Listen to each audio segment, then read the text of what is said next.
परवा हा पुण्यातला व्हिडिओ सगळ्यांनी पाहिला. पण हा एक व्हिडिओ नाहीये. असा व्हिडिओ पुण्यातून रोज येतोय.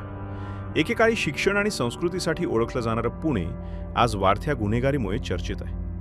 कोयता गँग, खंडणी, ड्रग्ज रॅकेट, दहशत माजवणारे टोळके आणि सोशल मीडियावर खुलेआम गुंडगिरी दाखवणारे व्हिडिओ हे सगळं आता पुण्यात सामान्य होत चाललंय.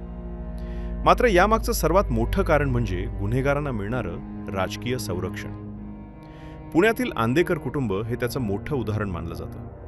गुन्हेगारी पार्श्वभूमी असतानाही या कुटुंबाचा राजकीय प्रभाव कायम राहिला. अनेक गुन्हेगार स्थानिक निवडणुकांमध्ये वापरले जातात आणि नंतर त्यांनाच राजकीय ताकद मिळते. बापू नायरसारखे लोक थेट राजकारणात सक्रिय झाले.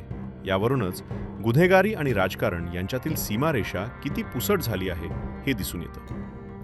निलेश घायवाळ प्रकरण समोर आल्यानंतर त्याचे मुरलीधर मोहोळ आणि चंद्रकांत पाटील यांच्यासोबतचे फोटो आणि संबंध चर्चेत आले.